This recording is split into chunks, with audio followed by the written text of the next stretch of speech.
सीता राम चरित अति पावन,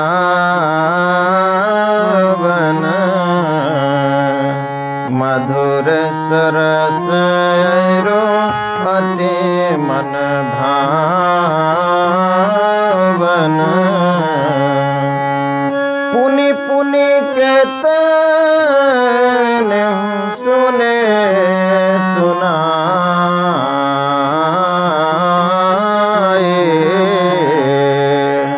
जिय की प्यास बुझत न बुझाए।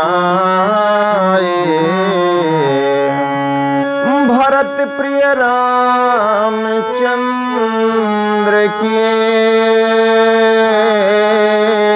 जय, उमापति महादेव की जय, पवन सुत हनुमान की जय। परम आदरणीय श्रोतागण, सादर नमन। आशा करता हूँ आप स्वस्थ एवं प्रसन्न मुद्रा में होंगे। आज आपके समक्ष प्रस्तुत है राधे श्याम रामायण का अगला प्रसंग। पूर्व के प्रसंग में हमने देखा भरतलाल जी अयोध्या वासियों के साथ, विभिन्न सगे संबंधियों के साथ चित्रकूट की ओर चल पड़े हैं।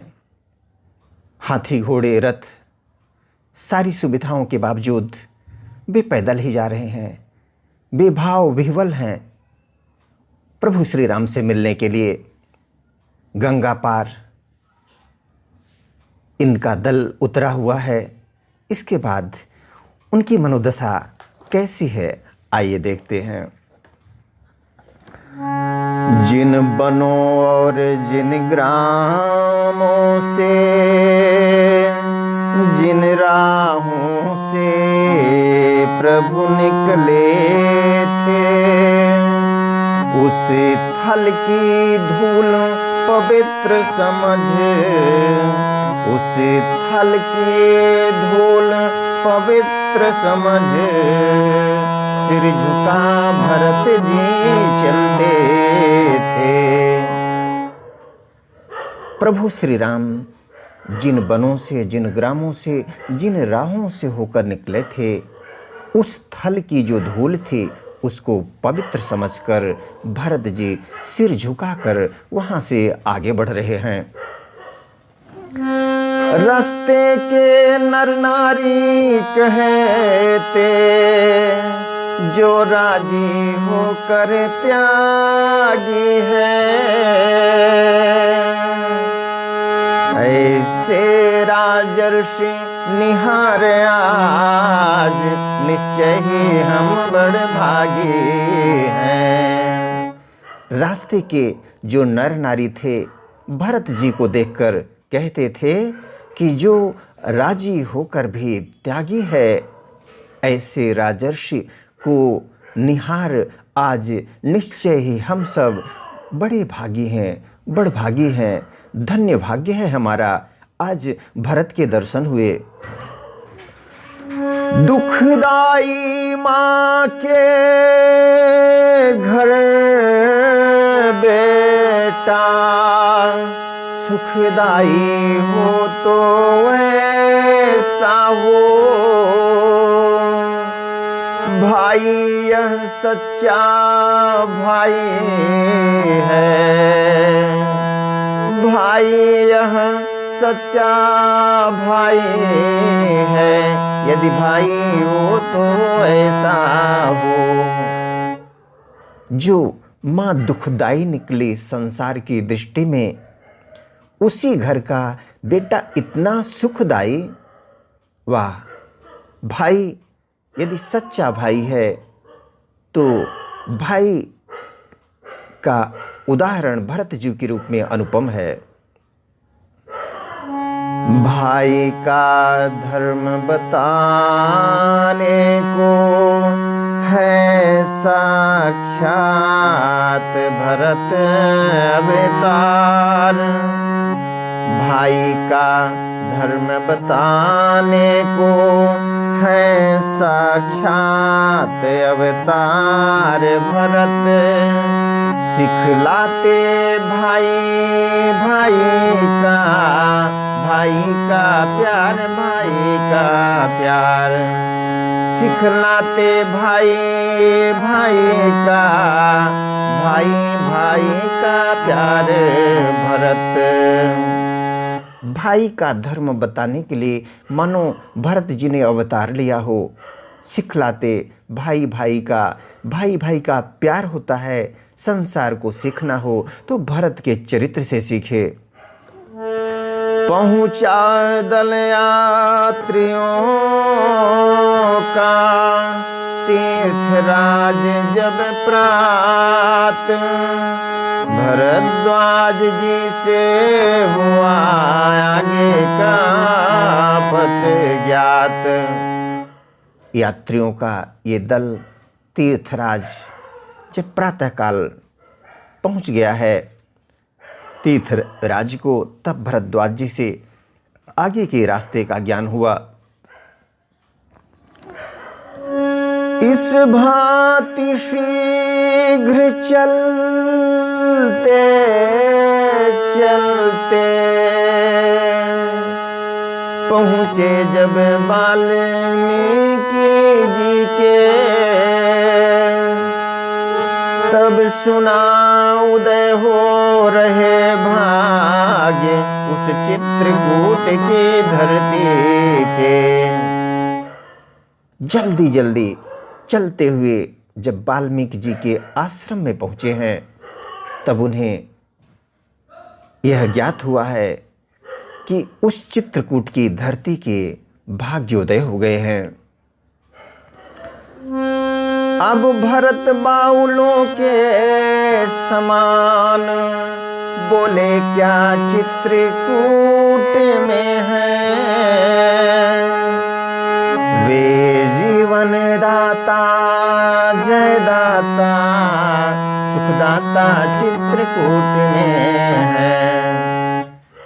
पागलों के समान भरत जी भाव विह्वल हैं। पूछने लगे हैं क्या चित्रकूट में पहुंच गए।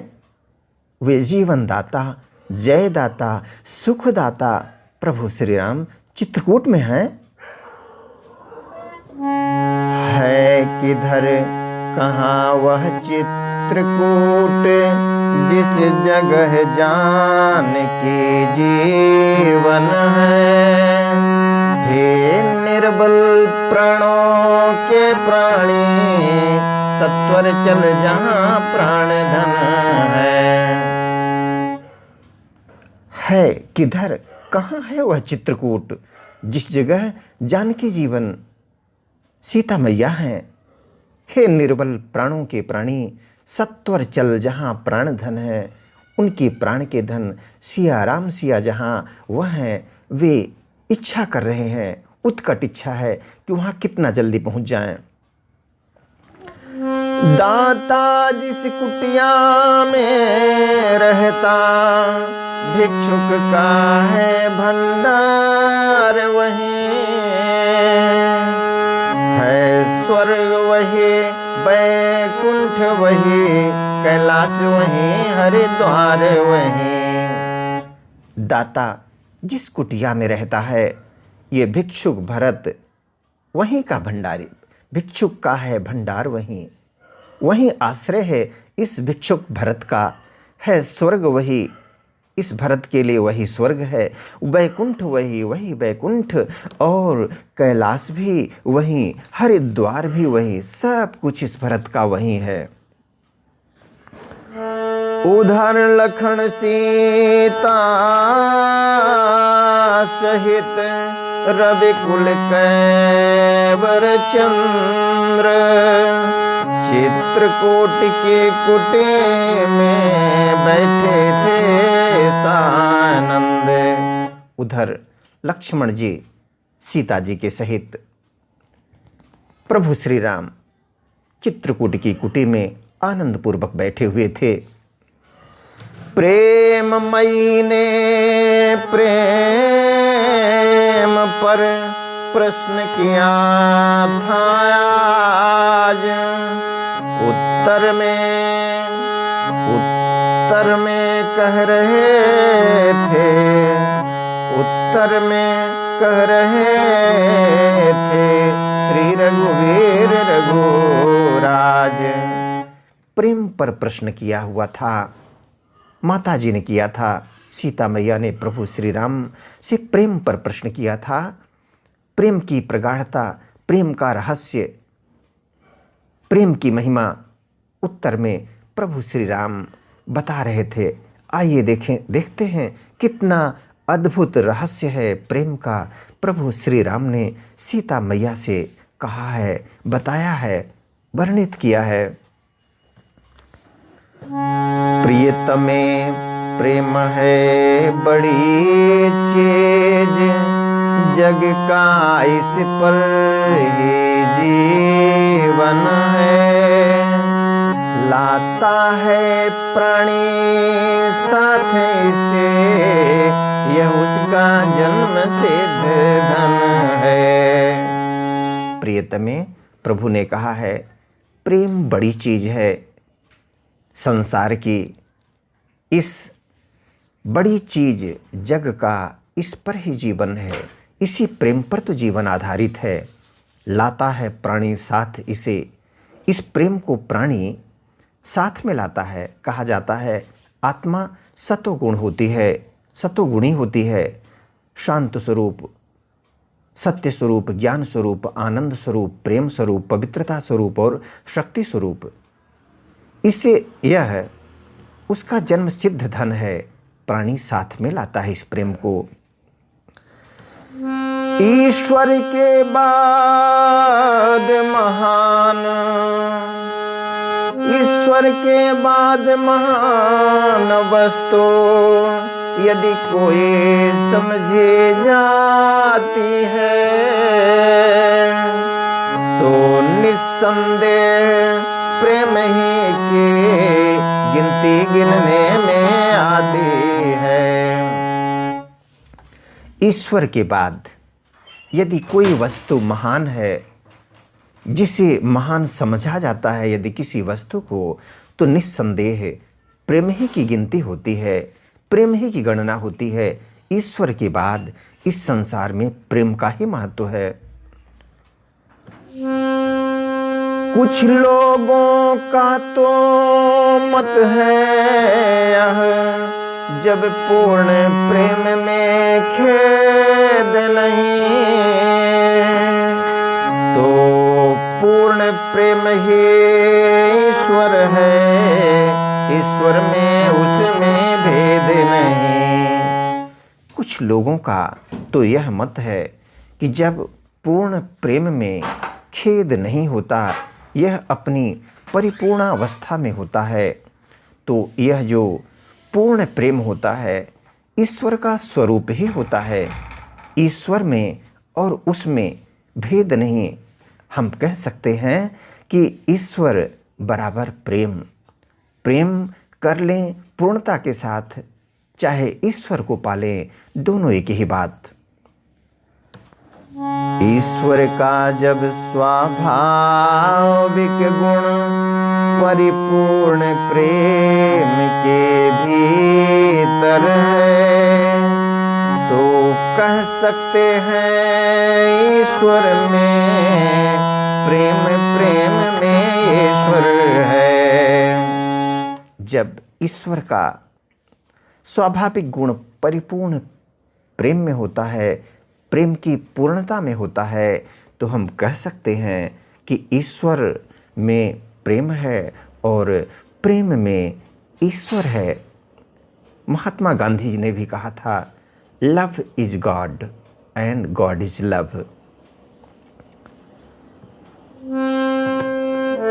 निज स्वरूप है प्रेम का, निर्मल आत्मिक प्रेम, दूर नहीं है यहाँ से वह परमात्मिक प्रेम। निज स्वरूप है प्रेम का निर्मल। निज स्वरूप अर्थात यहाँ आत्मिक स्वरूप की बात है, आत्मज्ञान की बात है, आत्मिक प्रेम की बात है, आत्मा से प्रेम की बात है, रूह से प्रेम की बात है। दूर नहीं है यहाँ से वह परमात्मिक प्रेम। यदि आत्मिक प्रेम विकसित हुआ है, रूह से प्रेम करना सीख लिया है साधक ने, जीव ने, तो समझना चाहिए कि परमात्मिक प्रेम उससे दूर नहीं रह गया। इस पद से जब गिर जाता है तो प्रेम पतित हो जाता है। इंद्रिय भोगों से दूषित हो, इंद्रिय भोगों से दूषित हो, शारीरिक प्रेम कहता है। जब आत्मिक प्रेम नहीं रह जाता, रूह से प्रेम करना आदमी नहीं सीख पाता, तो समझना चाहिए कि वह प्रेम के पद से गिर गया है, उसका प्रेम पतित हो गया है, इंद्रिय भोगों से दूषित हो गया है। ऐसा प्रेम शारीरिक प्रेम कहलाता है। इस प्रेम की गणना उच्च प्रेम, उदात्त प्रेम और जो ऐसा प्रेम है जो परमात्मा तक भी पहुंचा देता है, उनके यहाँ पहुंचने का द्वार खोल देता है, यह शारीरिक प्रेम नहीं होता है। इंद्रिय भोगों से दूषित हुआ यह प्रेम शारीरिक प्रेम होता है। इस प्रेम को पतित प्रेम की श्रेणी में रखा जाता है।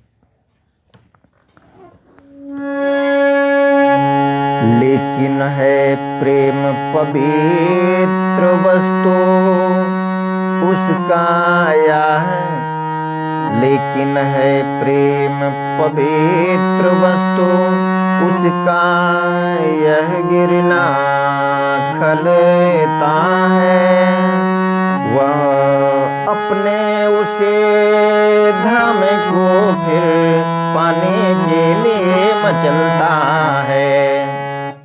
लेकिन है प्रेम पवित्र वस्तु। प्रेम तो पवित्र वस्तु है, वह दूषित जरूर हो जाती है इंद्रिय भोगों से, लेकिन है तो वह पवित्र। यदि उसका दोष निकाल दिया जाए, निवारण कर दिया जाए, तो वह फिर परम पवित्र हो जाता है। प्रेम पवित्र वस्तु है, उसका यह गिरना, उस प्रेम के स्तर का शारीरिक स्तर तक आ जाना, इंद्रिय भोगों से दूषित हो जाना, इस प्रकार का गिरना खलता अवश्य है। वह अपने उसी धाम को फिर पाने के लिए मचलता है। लेकिन वो जो अपनी स्वाभाविक प्रकृति है प्रेम की, आत्मिक प्रकृति, उस पर जाने के लिए वह प्रेम तड़पने लगता है। जिस तरह से एक शीतल जल को कितने भी टेम्परेचर तक, कितना भी ताप देकर उसे गर्म कर दिया जाए, लेकिन उसका जो स्वाभाविक धर्म शीतलता है, वह जल तड़पता है और अंततः उसको कोई नहीं रोक पाता, अपने स्वाभाविक धर्म में आ ही जाता है। इसी तरह से जो पवित्र प्रेम है वह तड़पता है अपने पवित्रता की चरमावस्था को पाने के लिए। पर सीधा मार्ग मिला न उसे, इसलिए चला कुछ चक्कर से। रास्ता ढूंढा उसे भूले ने, गारहस्थ प्रेम के भीतर से। पर ये सीधा मार्ग उस भटके प्रेम को नहीं मिला, कुछ घुमावदार रास्ता है। इसलिए रास्ता उसने ढूंढा कहाँ? एक गृहस्थ जीवन, गृहस्थ जीवन का जो प्रेम है उसके भीतर से। गार्हस्थ्य प्रेम से बढ़े जब जाति प्रेम में जाता है, मिलता है विस्तृत मार्ग तभी झट देश प्रेम में धाता है। गृहस्थ प्रेम से जब स्तर ऊपर उठता है तब जाति प्रेम में वह प्रेम ट्रांसफर हो जाता है। मिलता है विस्तृत मार्ग, जाति प्रेम में तो गया, लेकिन जाति प्रेम में भी अभी सीमाएं हैं, अभी संकोच है। अच्छा विस्तार तो उसको तब मिलता है जब वह देश प्रेम में बदल जाता है। गृहस्थ प्रेम से जाति प्रेम और फिर उन्नत होकर देश प्रेम में परिणित हो जाता है। आगे फिर विश्व प्रेम में जा, प्राकृतिक प्रेम में आया है, तब अपनाया आत्मिक प्रेम वहाँ इतने चक्कर से पाया है। तब अपना आत्मिक प्रेम वहाँ इतने चक्कर से पाया है। आगे वही देश प्रेम परिणित हो जाता है विश्व प्रेम में, और वही फिर प्राकृतिक प्रेम होता है, वही वास्तविक प्रेम होता है। और तब दृष्टि विकसित हो जाती है, सिए राम मैं सब जग जानी, करहूँ प्रणाम जोर जोग पानी। प्रेम की पराकाष्ठा होती है तो सारे संसार को हम सीता राममय देख करके और नतमस्तक हो जाते हैं। गीता में, श्रीमद् भगवद गीता में कहा गया है, सर्वभूतेषु चात्मानं सर्वभूतानि चात्मनि। सभी प्राणियों में हमारा अस्तित्व है और सभी प्राणी हमारे अंदर हैं। भेद दृष्टि मिट जाती है, यही प्रेम की परिपूर्णता होती है। प्राकृतिक प्रेम में आने पर मति गति अनन्य हो जाती है, समदृष्टि शांति आ जाती है, प्रत्येक वस्तु मन भाती है। जब यह प्राकृतिक प्रेम, विशुद्ध प्रेम वापस आ जाता है, इस प्रेम पर जीव स्थापित कर लेता है स्वयं को, अपनी चेतना को, तो उसकी मति और गति अनन्य हो जाती है, भेद दृष्टि मिट जाती है, समदृष्टि आ जाती है। समः शत्रौ च मित्रे च तथा मानापमानयोः शीतोष्ण सुख दुखेषु समः संग विवर्जितः। भक्ति योग में इस समदृष्टि का वर्णन है और कई अन्य रूपों में शांति आ जाती है, और इस समदृष्टि के आते ही मानव जीवन शांति को प्राप्त कर लेता है और प्रत्येक वस्तु मन भाती है। कहीं से भी ईर्ष्या, द्वेष, नफरत, भेद दृष्टि के लिए कोई जगह नहीं बचती। उस समय हृदय से नस नस से आनंद सुरसरी बहती है, वाणी अपने व्यापक स्वर में गा गा कर यही कहती है। उस समय हृदय की नस नस से आनंद की गंगा प्रवाहित होने लगती है, वाणी अपने व्यापक स्वर में गा गा कर यह ही कहती है, यह ही कहती है। क्या कहती है? कि सारा संसार एक है, भेद दृष्टि मिटी है। इस प्रकार चल रहा, इस प्रकार चल रहा था जब यह प्रेम प्रसंग, तभी वहाँ पर हो गया अकस्मात रस भंग। जब प्रभु श्री राम प्रेम पर यह अपना अद्भुत उपदेश दे रहे थे, उसी समय अकस्मात रस भंग हो गया। क्या हुआ? कुछ भीलों ने दी खबर, सुने अवध किशोर, भरत लाल दल बल सहित, भरत लाल दल बल सहित आते हैं इस ओर। कुछ भीलों ने खबर दी है प्रभु श्री राम को कि भरतलाल जी दल बल के सहित इसी ओर बढ़े आ रहे हैं। आदरणीय श्रोतागण, आज्ञा दें, इसी प्रसंग के साथ मिलेंगे पुनः एक नए प्रसंग के साथ। तब तक स्वस्थ रहें, प्रसन्न रहें। वीडियो देखने के लिए धन्यवाद एवं आभार। जय हिंद, जय जगत। आपका जीवन मंगलमय हो।